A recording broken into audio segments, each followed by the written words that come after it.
اسی خانوادے سے تشریف لائے، بڑی خوشی و مسرت کا مقام ہے۔ آج کے اس اجلاس کے صدر محترم، پیکر عزم و ہمت، مخزن فہم و فراست، منبع قیادت و سیادت، رہنمائے قوم و ملت، ہمدرد بے کساں، جانشین فدائے ملت، حضرت مولانا سید محمود اسعد مدنی دامت برکاتہم العالیہ، میں حضرت والا کو اس شعر کے ساتھ آواز دے رہا ہوں۔ غلغلوں سے جس کے لذت گیر اب تک گوش ہے، کیا وہ تکبیر اب ہمیشہ کے لیے خاموش ہے؟ درد اپنا مجھ سے کہہ میں بھی سراپا درد ہوں، درد مجھ سے کہہ میں بھی سراپا درد ہوں، جس کی تو منزل تھا میں بھی اس کارواں کی گرد ہوں۔ حضرت والا اپنے کلمات عالیہ سے ہم سب کو مستفیض فرما۔ السلام علیکم ورحمۃ اللہ وبرکاتہ۔ الحمد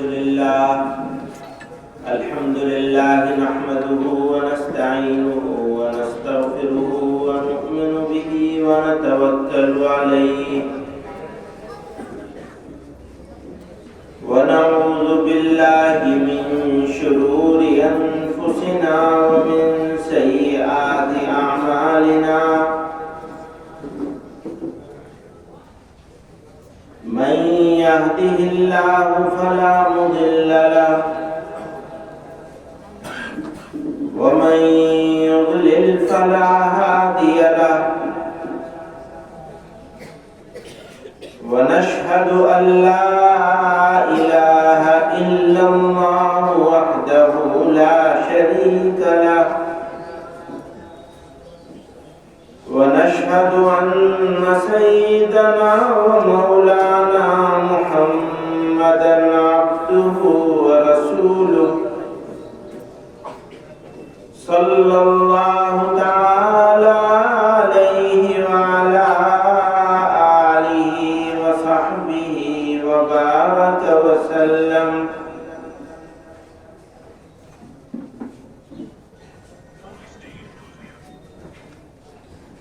حضرات علماء کرام، ماؤں بہنوں اور دختران ملت،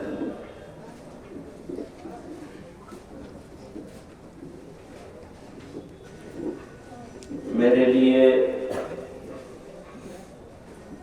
یہ نہایت خوش قسمتی کی بات ہے کہ اس عظیم الشان ادارے میں بار بار حاضری کی سعادت نصیب ہوتی ہے۔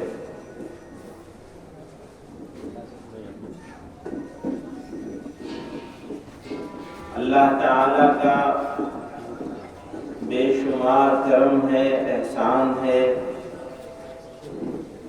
کہ اس نے اپنی بے شمار مخلوقات میں ہم کو انسان اشرف المخلوقات بنایا، اور انسان بھی ایسا بنایا کہ کوئی کمی نہیں چھوڑی۔ دیکھنے کے لیے آنکھیں، سننے کے لیے کان، بولنے کے لیے زبان، دل، دماغ، جگر، معدہ، غرض اس جسم انسانی میں اتنی نعمتیں عطا فرمائی کہ ہم اس کی گنتی کرنے سے قاصر ہیں۔ پھر دنیا میں جو کچھ بنایا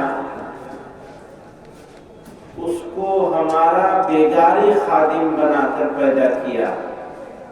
فرمایا أَلَمْ تَرَوْا أَنَّ اللَّهَ سَخَّرَ لَكُم مَّا فِي السَّمَاوَاتِ وَمَا فِي الْأَرْضِ، زمینوں آسمانوں میں جو کچھ پیدا کیا اس کو انسانوں کے لیے مسخر کر دیا۔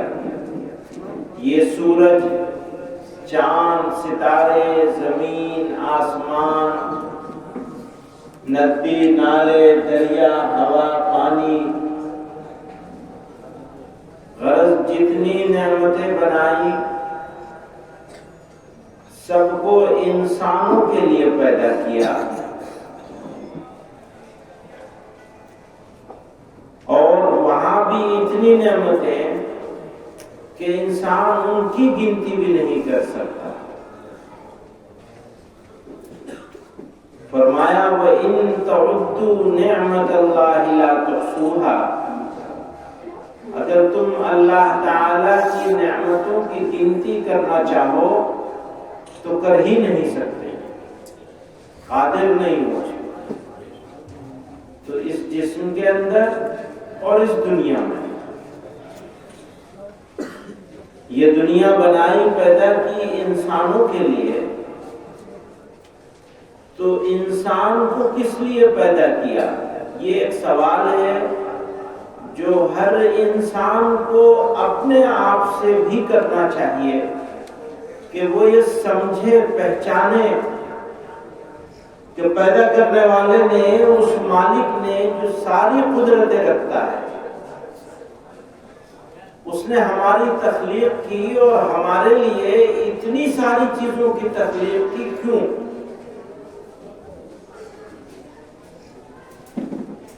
پیغمبر علیہ السلام نے ارشاد فرمایا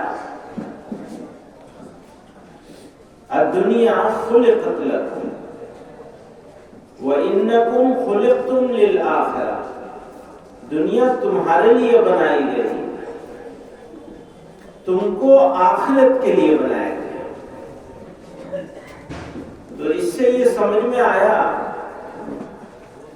کہ انسان اس سوال کا جواب جب ڈھونڈنے جائیں گے تو آسانی سے اس حدیث مبارک سے سمجھ میں آئے گا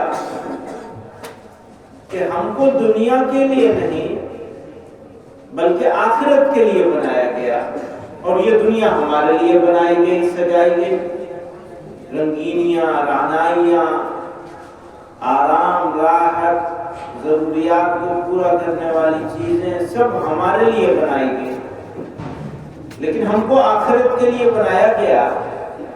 تو ہوا یہ کہ جو لوگ دنیا کے چکر میں پڑ گئے، انہوں نے ایسا سمجھ لیا کہ دنیا ان کے لیے نہیں بلکہ ان کو دنیا کے لیے پیدا کیا گیا۔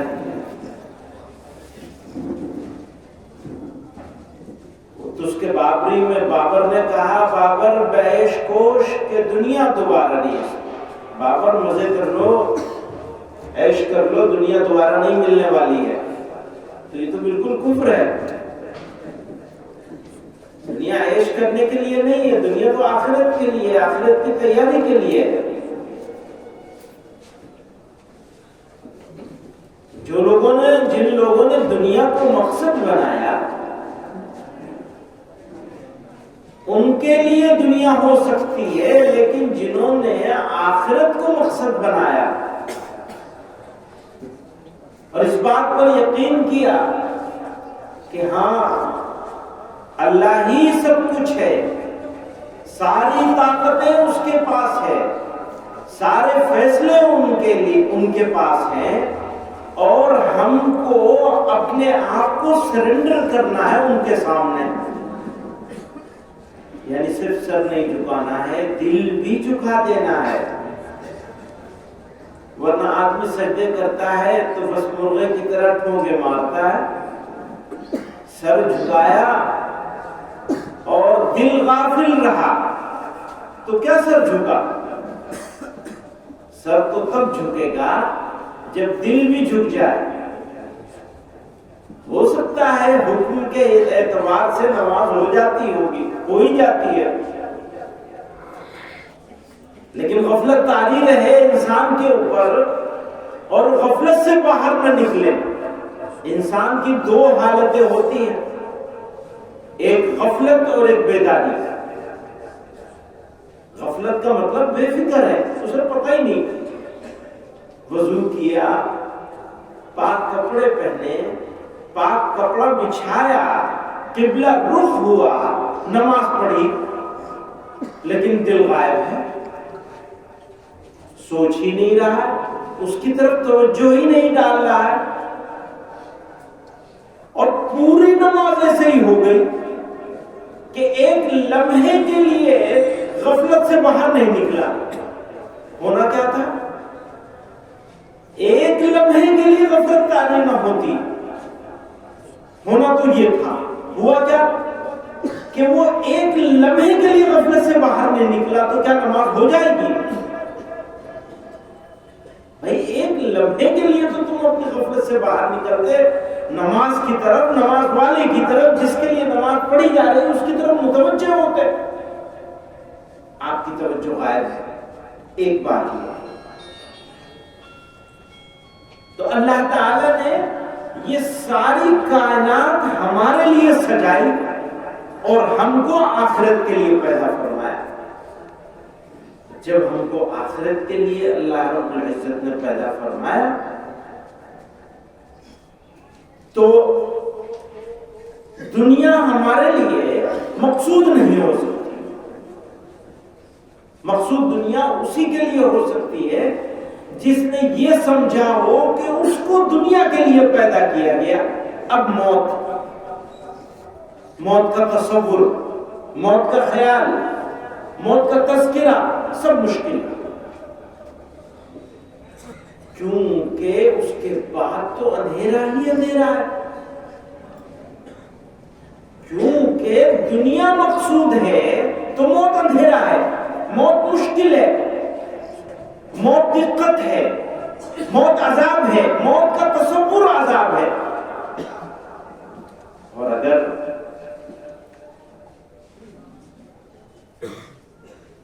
اس یقین کے ساتھ دنیا گزاری کہ مقصود دنیا نہیں ہے، سب کچھ استعمال کریں گے دنیا کا لیکن مقصود نہیں ہے، استعمال اس لیے کریں گے کہ ہمارے لیے پیدا کی گئی، بنائی گئی، سجائی گئی ہمارے لیے، تو ہم استعمال کریں گے لیکن ہم اس کے لیے نہیں ہیں، یہ ہمارے لیے ہے، ہم اس کے لیے نہیں ہیں۔ الدنیا خلقت لکم، دنیا تمہارے لیے بنائی گئی، وَإِنَّكُمْ خُلِقْتُمْ لِلْآخِرَةِ، لیکن تم کو تو آخرت کے لیے پیدا کیا گیا۔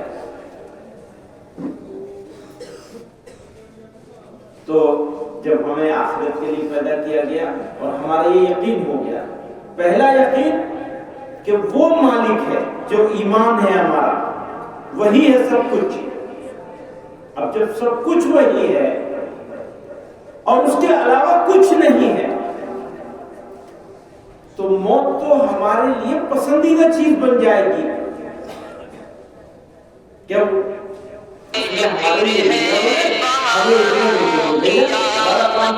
اور یہ جسم تو انسان ہے نہیں، یہ جسم انسان نہیں ہے جس کے لیے ہم اتنی ساری محنتیں کر رہے ہیں، اتنی ساری کوششیں کر رہے ہیں۔ انسان تو روح ہے، اس کے لیے ہم کیا کوشش کر رہے ہیں، کتنا ہم نے حلال دیکھا، کتنا حلال کھایا۔ ابھی تو لوگ حلال کا مطلب غیر مسلم برادران وطن سمجھتے ہیں، بس حلال کا مطلب ضرور ہی کرنا ہے۔ بھیا حلال ایک پورا لائف سٹائل ہے، پوری ایک زندگی ہے۔ آپ کو آپ کا دیکھنا، آپ کا سننا، آپ کا بولنا، آپ کا کھانا پینا، سونا جاگنا، اٹھنا بیٹھنا، تعلقات، دوستی دشمنی، معاملہ، یہ ساری چیزوں کا مجموعہ ہے جو یا تو حلال ہوگا یا حرام ہوگا، یا اس میں سے کچھ حلال ہوگا کچھ حرام ہوگا۔ کہ سب کچھ اچھا کام کرتے ہیں لیکن موبائل پہ لگے ہوئے۔ اب وہ پہلے تو بد نظری کے لیے بازار جانا پڑتا تھا، ابھی جیب میں موجود ہے، جو چاہے کر لو، اور وقت کا آپ ضیاع کر رہے ہیں تو وہ حرام ہو رہا ہے۔ وقت آپ اس وقت کا استعمال کر رہے ہیں اپنے لیے، اپنے بچوں کے لیے، اپنی فیملی کے لیے۔ ایک تصور یہ ہے، یہاں ہماری مائیں بہنیں موجود ہیں، تو ایک تصور یہ ہے کہ قرآن کریم کا پڑھنا، ذکر کرنا، نماز فرائض نماز پڑھنا، سنت نماز پڑھنا، مستحب نماز پڑھنا، قرآن کریم کی تلاوت کرنا، یہ تو عبادت ہے. سب کو معلوم ہے کہ یہ عبادت ہے، اس میں کسی کو کوئی شبہ نہیں ہے. اور اس میں کچھ تو فرائض ہے، جیسے فرض نماز ہے وہ تو پڑھنی ہی پڑے گا، چھوڑ ہی نہیں سکتے آپ. تو عبادت تو ہے ہی ہے. لیکن جو دوسری ذمہ داریاں مرد لوگ یا عورتیں، ہماری بہنیں، ہماری مائیں، ہماری بیٹیاں ادا کرتی ہیں، ان کے بارے میں یہ تصور ہے، عموماً یہ تصور ہے کہ بھئی یہ تو دنیا ہے، کاروبار کرنا دنیا ہے، تجارت کرنا دنیا ہے، نوکری کرنا دنیا ہے، دنیا کمانی ہے. مستورات کا، عورتوں کا، بہنوں کا، اپنے گھروں کو سنبھالنا، صفائی کرنا، کھانا پکانا دنیا ہے. دنیا یہی سمجھتی ہے کہ یہ دنیا ہے. کیوں سمجھتی ہے دنیا اس کو دنیا اس کو دنیا اس لیے سمجھتی ہے کہ دنیا کے سارے مذاہب اس کو دنیا سمجھتے ہیں. انہوں نے دین کو الگ کیا ہے، دنیا کو الگ کیا ہے. اگر آپ کو دیندار بننا ہے تو دنیا چھوڑنی پڑے گی. آپ دیندار نہیں ہو سکتے دنیا میں رہتے ہوئے، دنیا کی چیزوں کا استعمال کرتے ہوئے، چاہے وہ عیسائی مذہب ہو، چاہے ہمارے ملک کے مذاہب ہو، اور دنیا کے اور دوسرے مذاہب ہو. تقریباً سارے مذاہب معروف جتنے مذہب ہیں وہ تو سب کے سب 100% معروف اور مشہور مذہب جو ہیں انہوں نے دین کو الگ کیا ہے، دنیا کو الگ کیا.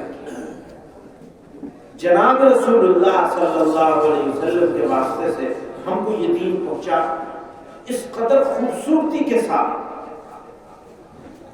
تمہارا دین تمہارا، تمہاری دنیا تمہارا دین،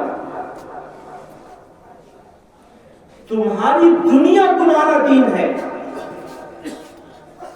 شرط کیا لگا دی؟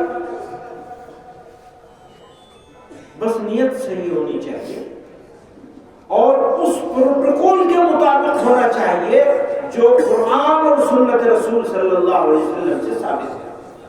اس طریقے کے مطابق ہونا چاہیے.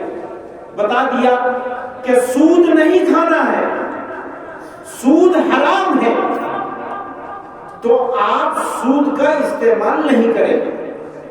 ہماری بہنوں کو یہ چاہیے کہ جن کے گھر والے لوگ، ماں، بھائی، بہن، بیٹے، شوہر سودی بزنس کر رہے ہیں، ان کو سمجھا بجھا کر، ہاں لڑائی نہیں ہونی چاہیے، سمجھا بجھا کر حکمت کے ساتھ کہ اللہ تعالیٰ سے بغاوت ہے. بغاوت کے ذریعے سے آنے والی آمدنی تمہاری دنیا بھی خراب کرے گی، تمہاری آخرت بھی خراب کرے گی. دنیا ایسے خراب ہوگی آپ ہمیشہ قرض میں رہیں گے. قسطوں پر جا کر کے موٹر سائیکل لے آتے ہیں بچے لوگ، گھر والے لوگ کار خرید لیتے ہیں، اچھے خاصے ہیں، بغیر کار کے کام چلا سکتے ہیں. یا پھر قرض حسنہ لے کر کے آپ کار خریدیے، تھوڑا تھوڑا ادا کیجیے. اچھا خاصی حلال آمدنی ہے سب کچھ، لیکن کار خریدنی ہے تو سود پر لے لی. ایک مثال بتا رہا ہوں، اور بہت ساری مثالیں ہیں.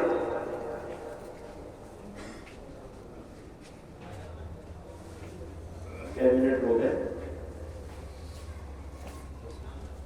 نہیں، 10 سے تو بہت زیادہ ہو گئے، 25 منٹ ہو چکے ہیں. میں کوشش کروں گا کہ 10 منٹ میں اپنی بات کو جمع کر لوں ایک جگہ، کیونکہ لمبی بات کرنے کا فائدہ اتنا نہیں ہوتا جتنا ضروری بات کو سمجھ لیں.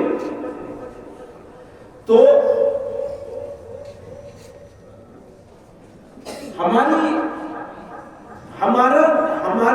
ہماری دنیا کو ہمارا دین بنایا، اور اس کے لیے ہمیں 2 کام کرنے ہیں. نیت کو صحیح کرنا ہے، اور جو اس کا طریقہ بتا دیا ہے جناب رسول اللہ صلی اللہ علیہ وسلم نے اور اللہ تعالی نے، اس طریقے کے مطابق ہمیں اس کو عمل کرنا ہے. میں مثال دے رہا تھا کہ عبادات فرائض ہیں، سنتیں ہیں، مستحب عبادتیں ہیں.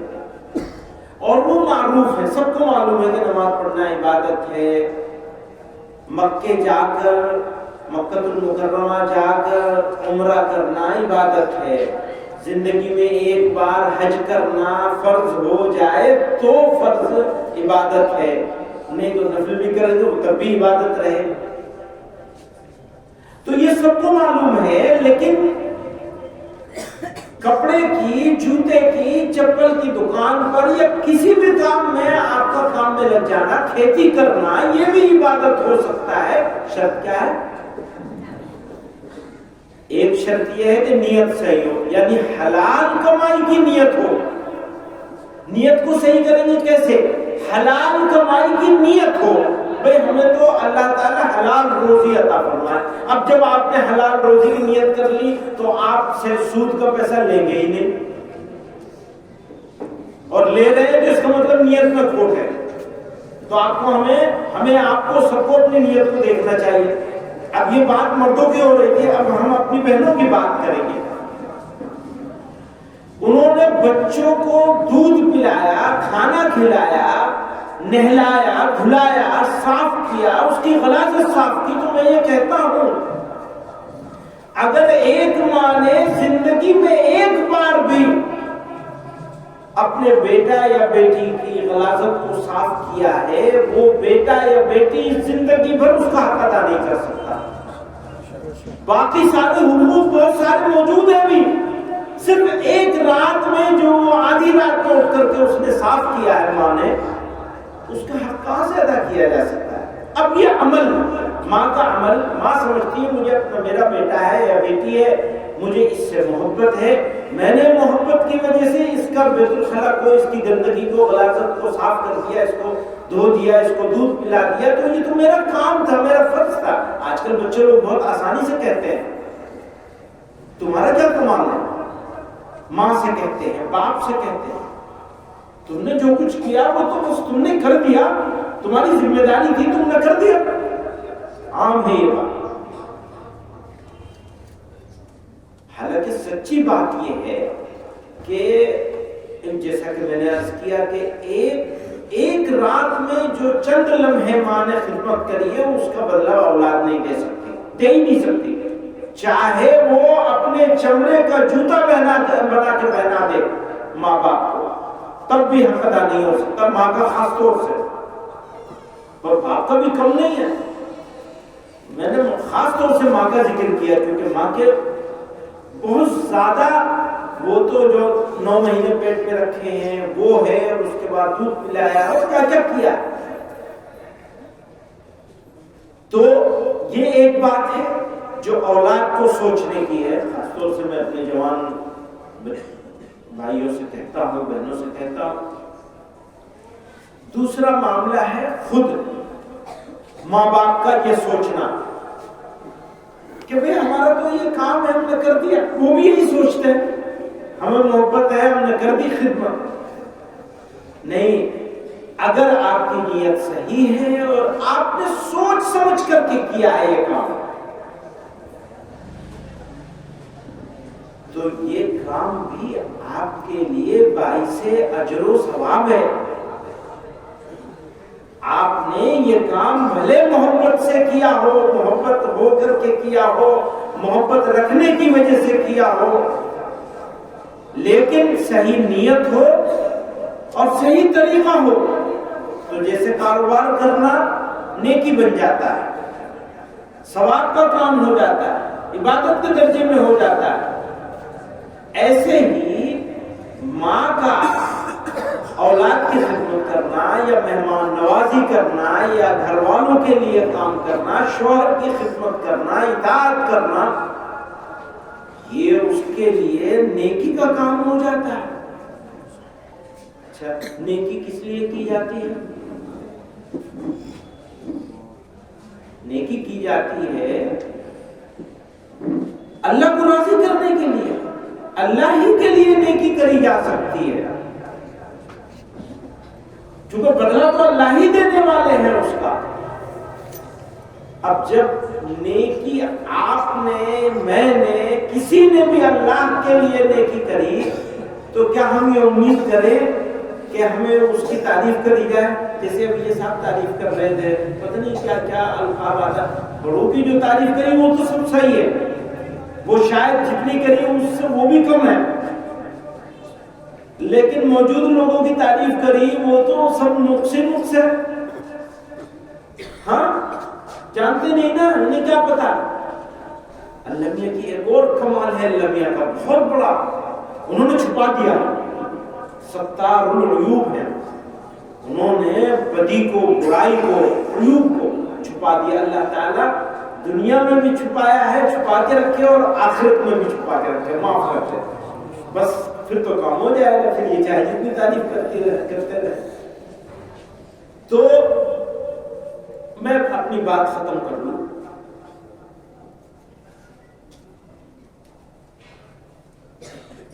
اللہ تعالیٰ نے انسان بنایا. ہاں ایک بات رہ گئی ہے، اس کو ختم کرنے سے پہلے. بچوں کو دودھ پلانا، کھانا کھلانا، کپڑے پہنانے، یہ سب ہمارے اوپر ذمہ داری ہے. اللہ تعالیٰ اس ذمہ داری کو ادا کروا لے اور خوبصورتی سے تو اس کا اجر بھی عطا فرمائیں گے اگر نیت صحیح ہوگی، جیسا کہ میں نے عرض کیا. لیکن اس کے یہیں پہ کام ختم نہیں ہوتا ہے، اور اس میں ہماری بہنوں کا، ہماری ماؤں کا، ہماری بیٹیوں کا بڑا رول ہے کہ وہ بچے کی تربیت کی فکر بھی کرے. آپ نے کھلانا پلانا، پہنانا، کمرہ مکان، گھر خوبصورت بنا دیا، بڑا ہوا تو موٹر سائیکل بھی دلوا دی، سب کر دیا، تربیت کے اوپر توجہ نہیں کی، تو آپ نے بہت بڑا خسارہ کر دیا. صحیح تربیت اگر ہو تو چاہے آپ مکان بنا کے دے نہ دے، اللہ میاں اس کو توفیق دے دو، خود بنا لے گا اپنا مکان. اور آپ نے مکان، بزنس، گاڑی اور سب کچھ کھڑی کر دی اور تربیت نہیں کری، تو آپ کے بڑھاپے میں وہ تانا دے گا. وہ جو تانے سننے کو ملتے ہیں وہ تربیت کا فقدان ہے. اسی تربیت کو آپ کی نسلوں کی تربیت کے لیے ہی اکابر رحمہم اللہ نے یہ ادارے قائم کیا ہے. اللہ تعالیٰ ان کے قبروں کو نور سے بھر دے. عظیم الشان ورثہ ہے یہ، اور اس کی حفاظت کرنا بھی ہماری ذمہ داری ہے. کیوں؟ یہ محفوظ رہیں گے تو ہماری نسلیں محفوظ رہیں گے. یہ تو ایک بات ہے، لیکن اسی کے ساتھ ایک شکایت بھی ہے. ساری اپنی ذمہ داری دوسروں کے اوپر ہی ڈال دو گے؟ نہیں. کھلانا، پلانا، نہلانا، دھلانا، بچپن میں پالنا جیسے ذمہ داری ہے، ایسے ہی تربیت، خود تربیت کی فکر کرنا بھی ذمہ داری ہے. بچہ سچا تب ہوگا جب ہم خود سچے ہوں. ہم جھوٹ بول رہے ہوں، ہم لڑائی لڑ رہے ہوں اپنی نندوں سے، اپنے بہنوں سے، اپنے بھائیوں سے، اپنی بھابھیوں سے، اپنی ساس سے، اپنے سسر سے، اپنے گھر والوں سے، اپنے کسی سے کچھ لڑائی ہو رہی ہو ہماری، اور ہم یہ امید کریں ہمارے بچے نہیں لڑیں گے آپس میں. بھائی میں اپنے بھائی سے تو لڑائی چل رہی ہے میری، اور میں یہ امید کروں کہ میرا بیٹا اپنی بہن سے نہیں لڑے گا، یا میری بیٹی اپنی بہن سے نہیں لڑے گی.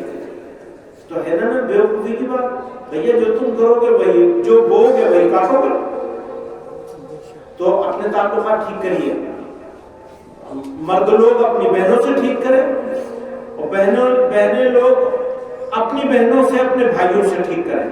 شکووں کو بھول جانا، معاف کر دیں. ہاں میں بھائیوں سے یہ بھی کہتا ہوں، پتہ نہیں یہاں کہنے کا موقع ہے یا نہیں ہے، بھائی لوگوں کو وراثت میں سے پورا حصہ ایمانداری سے ناپ توڑ کے دینا چاہیے.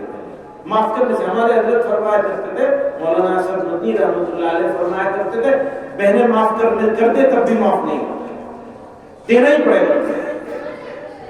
معاف کرنے سے یہ سب ڈرامے بازی ہے کہ معاف کرا لی. بیچاری بہن ہوتی ہے وہ شرافت میں معاف کر دیتی ہے، وہ بھائی سے تعلقات خراب ہو جائیں گے اگر معاف نہیں کروں گی، اس لیے معاف کر دیتی ہے، معاف نہیں ہوتا.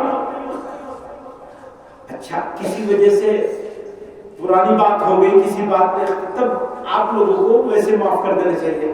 وراثت تو معاف کرنے سے بھی معاف نہیں ہوتی، لیکن اور دوسری غلطیاں جو ہیں بھائیوں کی وہ معاف کر دینی چاہیے بہنوں کو. اپنی بہنیں لوگ بہنوں کی، بھانجیوں کی، بھتیجوں کی، رشتہ داروں کی، ملنے جلنے والوں کی، پڑوسیوں، معاف کرنا سیکھو۔ آپ معاف کریں گے یا کریں گی، یقین ہے انشاءاللہ اللہ تعالیٰ آپ کو معاف کریں گے۔ کوتاہیوں کو، غلطیوں کو، بھول چوک، اور آپ دل میں لے کے بیٹھ جائیں گے تو جس دل میں بغض بیٹھا ہوگا اس دل میں المیہ کیسے آئیں گے؟ مومن کا دل تو خانہ خدا ہوتا ہے، اس کو دکھاؤ بھی مت اور اس میں کچھ رکھو بھی مت، صاف کرتے چلو۔ صفائی جیسے روزانہ جھاڑو دینا ضروری ہے نا گھر میں، کپڑے میں، ایسے دل کو صاف کرنا بھی ضروری ہے۔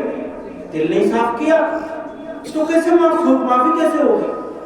خود معاف نہیں کریں گے، المیہ سے امید رکھیں۔ المیہ کی ذات ویسے ایسی ہے کہ ان سے ہر حال میں امید رکھنی چاہیے، لیکن بھائی کوشش بھی تو کرنی چاہیے۔ تو میں اپنی بہنوں سے کہتا ہوں، اپنی بیٹیوں سے کہتا ہوں، معاف کرنا سیکھیں۔ آپ معاف کر دیں گے، آپ کے دل سے درد دور ہو جائے گا۔ آپ معاف نہیں کریں گی، آپ کے دل میں درد رہے گا، وہ درد آپ کے لیے بیماری بن جائے گا۔ آپ معاف کر دیں گے، 1000 بیماریوں سے آپ بچ جائیں گے، جسمانی بیماری بھی، روحانی بیماری بھی۔ بہت ساری جسمانی بیماریاں دل کے درد کی وجہ سے آتی ہیں، گھٹن کی وجہ سے آتی ہیں۔ آپ اپنے آپ کو گھٹن سے نکال لیجئے، دنیا میں بھی آپ کو عزتیں ملیں گی اور آخرت میں بھی عزتیں ملیں گی۔ تو نیت کو درست کر لیجئے، دنیا کے ہر کام کو دین بنا لیجئے۔ ہمارا کوئی کام دنیا نہیں ہے، ہمارا ہر کام دین بنا لیجئے۔ بس نیت ٹھیک کر لیجئے، پیرامیٹر کے اندر کیجئے، سود سے بچیے بھی، بچانے کی کوشش بھی کریے۔ بہت بڑی لعنت آج کی تاریخ میں ہو گئی ہے، اور غصے کو تھوک دیجئے، معاف کرنا سیکھیے۔ اللہ تعالیٰ، اور ہاں وہ بات دوبارہ پھر کہتی ہوں، بچوں کی تربیت کی فکر کیجئے۔ میں یہ کہا کرتا ہوں، گھر میں بکری پالتے ہو، اس کا جتنا دھیان رکھتے ہو بس اتنا اپنے بچوں کا رکھو، اتنا ہی رکھ لو کم سے کم۔ ہمارے جوان، ہمارے بچے ہمارے ہاتھ سے نکل گئے، نشے میں، کیا میں برائیوں میں پڑ گئے۔ خدایا اپنی نسل کو بچائیے۔ خالی مدرسے میں تکیہ کر کے مت بیٹھیے، گھر میں بھی ٹھیک کریے، اور مدرسے میں بھی یقیناً ہم سب لوگوں کو مل جل کے کوشش کرنی ہے ملت کو سنوارنے کی، سدھارنے کی۔ اللہ تعالی ہمیں، آپ کو، سب کو صحیح نیت کے ساتھ اپنی دنیا کو دین بنانے کی توفیق عطا فرمائے، آخرت کی فکر عطا فرمائے۔ وآخر دعوانا ان الحمد للہ رب العالمین۔